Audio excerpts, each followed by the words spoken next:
In this episode, the Geordie and the Gragok travel from Balladonia to Esperance on Easter Sunday, covering 382 kilometres via Norseman.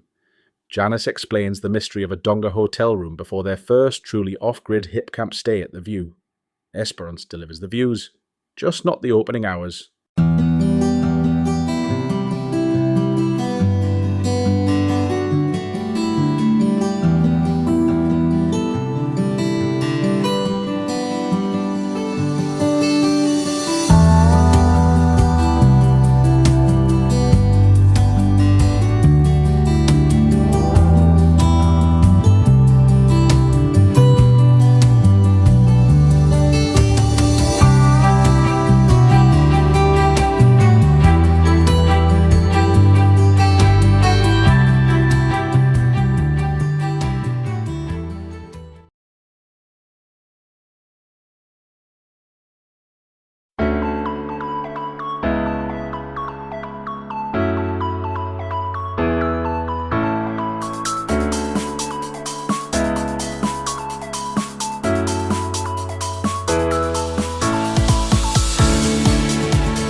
I was just saying to Stuart this morning that I've only been on leave now. I've only been on leave now. We've only been traveling now for 5 days. Today is the 5th day on the road, right? Yes, yeah, we've been away. Not counting the ones before or whatever. 5 days since I went on leave. And it's felt like I've lived a lifetime in that time. It really has. In a good way. In a good way. In a good way. It's amazing how your days elongate. And even though we're in the car for a lot of it, just seeing the changing views and seeing how, things around you shift and seeing the size of the country just puts everything into perspective. So we have just left the Balladonia Roadhouse. It is exactly what it says on the tin. We're on our way to Esperance. Yes, we're on our way to Esperance. Via Bunnings. Something's gone wrong with the van. Insert video here, Stuart. After 9,000 kilometres in our fabulous adventure, 6.3, we have a defect. There you go, look. The little screw top's popped off. So I'll be back to Bunnings today to get some silicone and do some maintenance, serious maintenance. And we just need to pick up some supplies. I'm running out of sugar as well, so let's see what we can do. We're going to stop off. We left really early this morning, 7 o'clock. We're still very much in Victoria time zones, our bodies are, so we woke up at 5 or something. It's getting light at 6. Yeah, but it means that we had plenty of time to go have a shower, do our things, pack up, and we pretty much left at 7. Or just before 7. It's at 7 on the dot. It's now 20 past 7 in the morning. Yeah, so we're going to get to Esperance pretty early. We're staying in Monjinup. Monjinup? Is it Monjinup? Monjinup? I can't remember now. But we're staying there, which is only about 9 kilometres outside of Esperance. We're staying at Hipcamp tonight. We're going to try a Hipcamp. Yeah, our first time in a Hipcamp. Yep, so we'll see how that goes. We'll give a little bit of a review of that, but one of the things that we need to do is probably kill a few hours on Easter Sunday in Esperance. How hard can that be? Not sure. Sure there'll be plenty of things to do. It'll be off. But we found some long vehicle parking. We'll park in the middle of Esperance and we'll have a walk. I've never been to Esperance, so I'm looking forward to it. I've only stopped there very briefly. So I'm looking forward to having a walk around. It's a big town. And I'm sure when I insert map here, you'll see that we're going actually from Balladonia through Norseman down to Esperance, and then we're actually curling round to Margaret River. When we come back from Perth, we'll just leave Perth and go across the top. Yes. But yes, we're getting closer to civilization again. That's one thing we will get today. We will get civilization after roads like this. Not that being in the roadhouse is uncivilized, but we're going to have access to a few more than just a gift shop. Yeah, certainly the most remote camping we've done, and we didn't free camp. Plenty of people free camp. We're free camping on the side of the road. We could have. We actually thought we might have to fill up with water today, but we still have plenty of water. I reckon we still have 100 litres. No, I reckon we will. Yeah, I reckon we will. Yeah, and we still have. Thank you to the on-move caravans. Plenty of water, 360 litres full. We still have 100 litres. We haven't skimped at all, really. So we'll get through tonight easily. We use probably about 50 litres off grid every time we stay off grid, and that's with showers and fill up kettles and whatever we need, basically. So between 40 and 50 litres. So we'll have plenty for tonight, and then we're going to be at Norangarup tomorrow. Norangarup tomorrow night, which is a caravan park which has water we can fill in. All right, everybody. We'll give you more videos as we get through the day.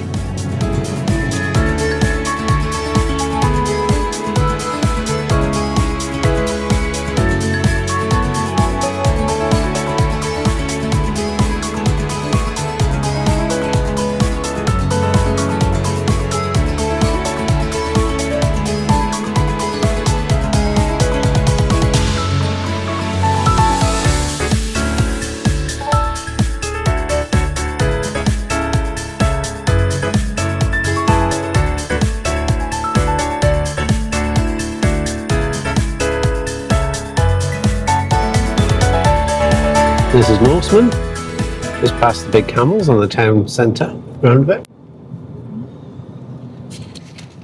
Managed to fill up an ampoule. This is the first 50 limit I've seen in a while.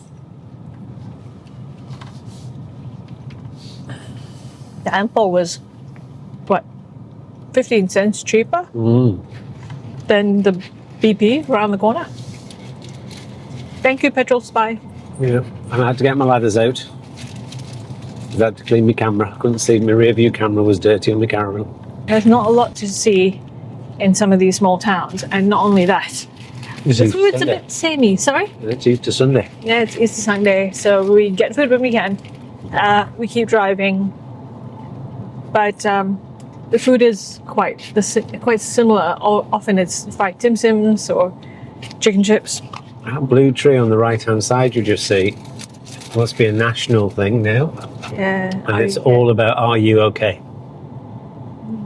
If you see a blue tree. Another one there. You'll see up ahead of us we have a road train. We're one of the mines.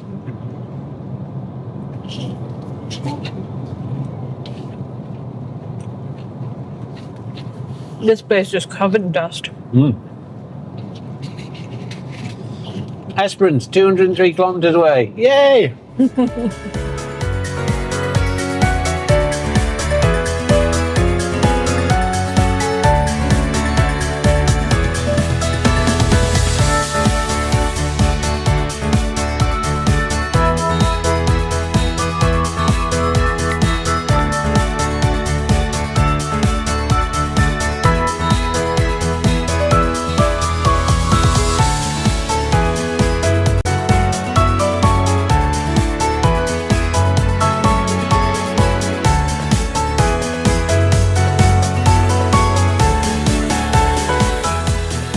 This one on the right hand side.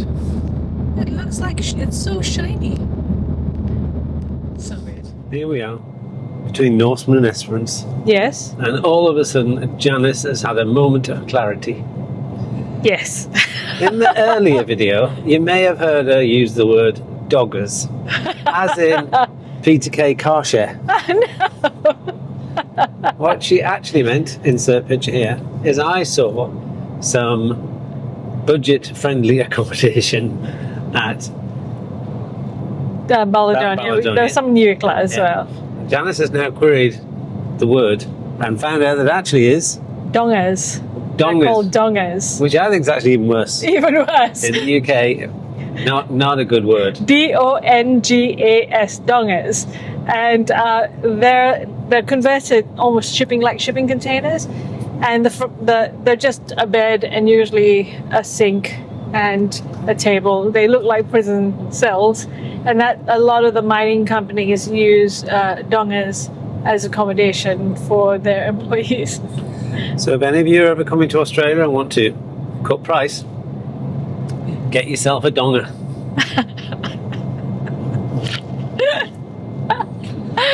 Oh my goodness. Anyway, the road hasn't changed apart from we've got rid of the bronze trees and now we just have green and grey trees. But it is very much like driving in Groundhog Day. Yeah, just today.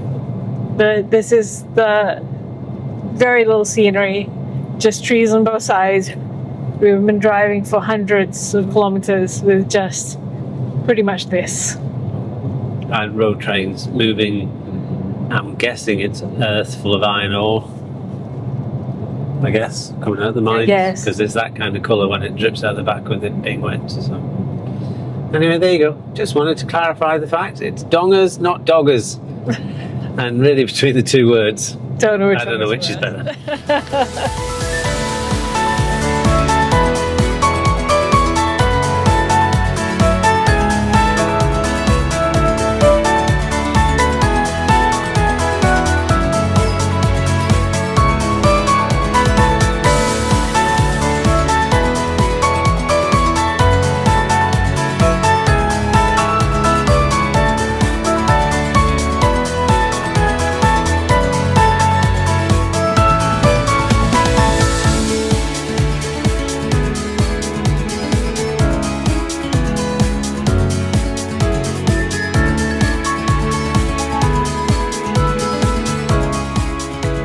Well, this is grass patch, and I can't see a patch of grass anywhere.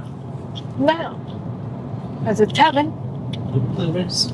And some houses. And there's a baby road train. You don't try, mate. Get a big grass one. patch, post office, and many big silos. I think the silos are great, I think. Yeah, but that was it. Good.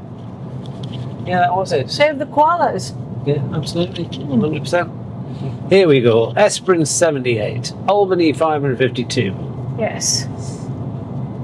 But I guess we've got Scadden to look forward to. Does Scabbers live at Scadden? Scadden.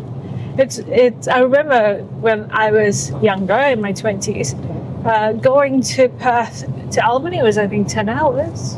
Oh. Yeah, it was like going from Victoria to Sydney. A big thing going to Albany? Is there a big thing? Is it a big thing? Albany's beautiful. It's a coastal town. But I'd rather go to Mount River. There is wine.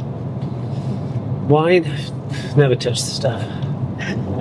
Right, what am I looking for the next 23 kilometres? Big cows, little cows, and kangaroos. Stray animals.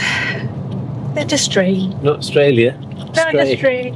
You said it was yesterday? Yeah, I said stray, and you thought I meant Australian. Australia. This is a very bumpy road. Wave to the caravan. It is for sure. Many Crusader caravans, I have to say. I think if we had to count the most popular make we've seen, it would be Crusader. It would. We've only seen one other on the move caravan. Yes, going the other way. All of these, how many have we done now? Many.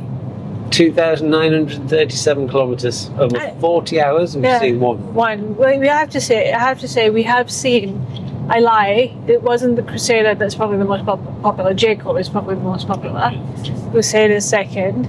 We've seen a few essential caravans. Couple of zones. A couple of what's that expensive one? Lotus. Sorry. Kokoda. We saw a couple of Kokodas, saw a couple of Lotuses. But for the most part, they've been Jacos. And, Crusader is probably the second most popular. We went past a caravan park in Ceduna where there were 4 Crusaders sitting in. So very popular. We didn't like them, but that's just us. Well, it's not. Is that the one we went to their stand and no one would talk to us? No one would talk to us, yeah.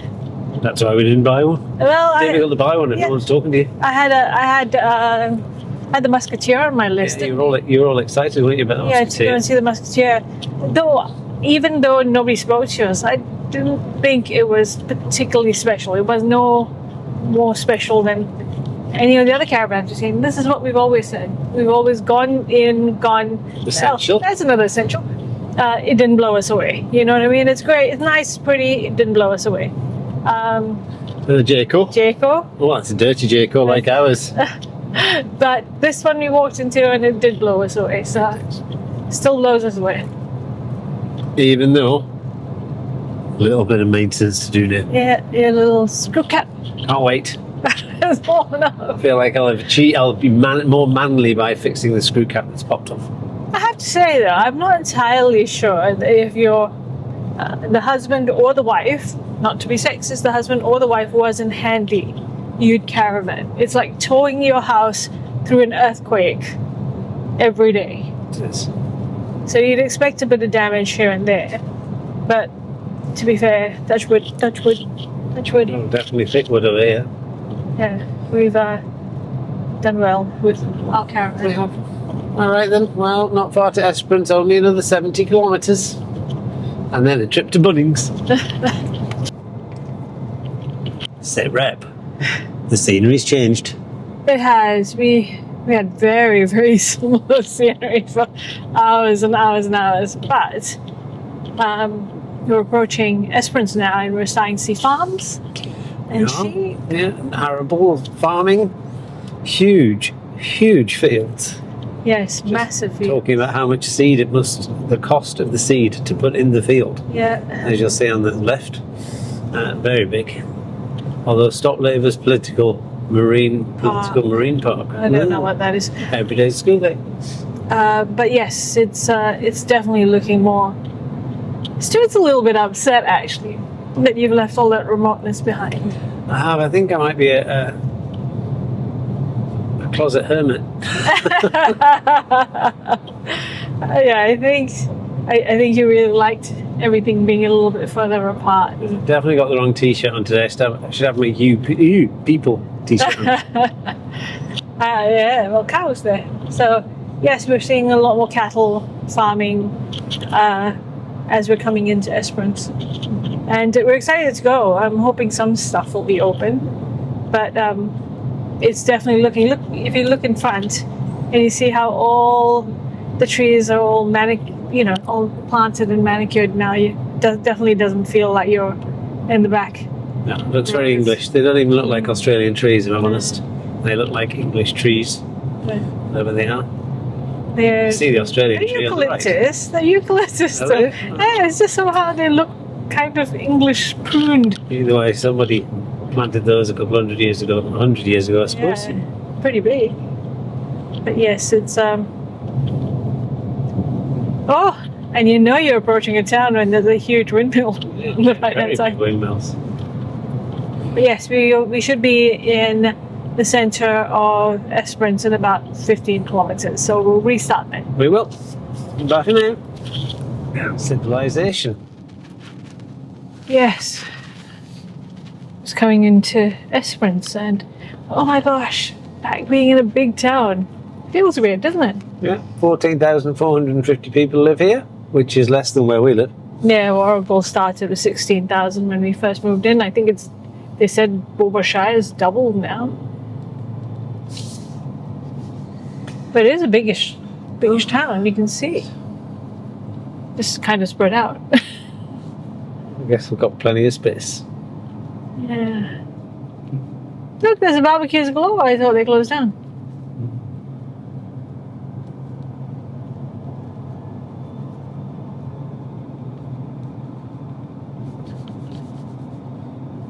We're going to Bunnings first. Just wanted to call out. We are in you. 316. See, diesel's not cheap. Yeah, it's getting cheaper as we get into major towns. Definitely was incredibly expensive. Do you see it? Don't. No. Not quite yet.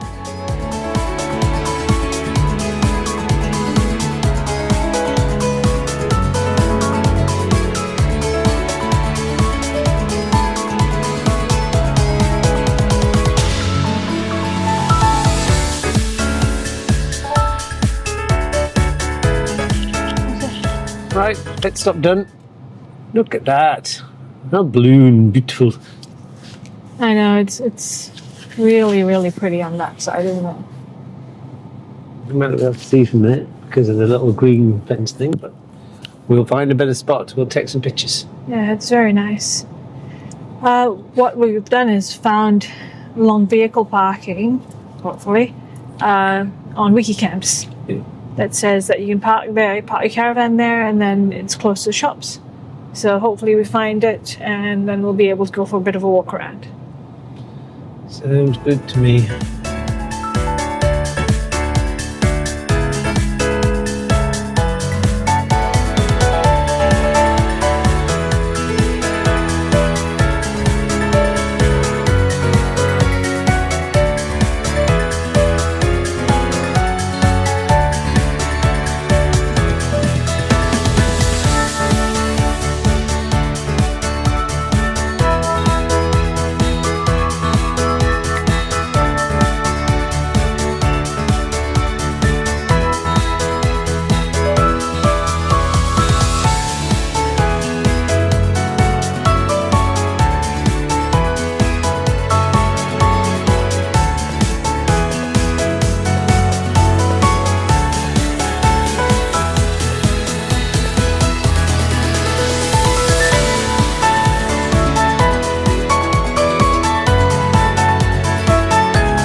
Esperance sits on land known as Keppercurl, cared for by the Wurundjeri people of the Noongar nation for thousands of years. The name means where the waters lie like boomerangs, which is fitting, because after driving all this way, everything here appears to come full circle and be closed. European history begins in 1792, when French explorers limped into the bay during a violent Southern Ocean storm. They named it Esperance after one of their ships, a word meaning hope, which is ironic, because on Easter Sunday, hope is about all you get. British explorers followed, including Matthew Flinders, who charted the coastline and named places like Lucky Bay and Thistle Cove. Soon after came whalers, sealers and opportunists of every description, all stopping here for shelter, supplies and possibly a pub that was actually open. The town came into its own in the late 1800s when gold was found inland. Esperance became the gateway to the goldfields, with ships unloading men, horses and dreams onto busy jetties just behind this foreshore. Back then, if you arrived on a Sunday, someone would still sell you something. Today, Esperance survives on fishing, farming and tourism, and on days like this, a very strong wind. And while the Geordie and the Gragok got here too early for the campsite and too late for civilization, at least the view hasn't shut for Easter.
Well, we're coming up to our Hipcamp. It's a bit of an unsealed road. So glad we didn't go and wash the car. That's true. I'd been very upset if I washed the car only to find no van for an hour to find out we went down Conceal Road. You can see all the looks of Pink Lake. If That pink there though. it doesn't look that pink. When we actually set up, after we set up, we might go for a little bit of an explore, shall we? Yep. Okay. 700 meters on the left. It says, what is that? What are you going to do? What are you going to do if it's a handwritten sign? Oh, may have to turn around. No, I've seen the sign on Hipcamp. It's the View. It's called. I suspect we might be coming up to it. Is this it? Yep. The View. There we go. Very nice.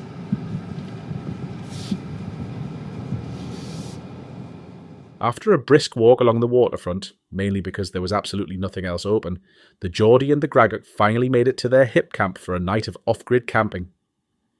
Thanks for watching, and if you'd like to see the rest of the Geordie and the Gragok's journey across Western Australia, do the sensible thing, like and subscribe.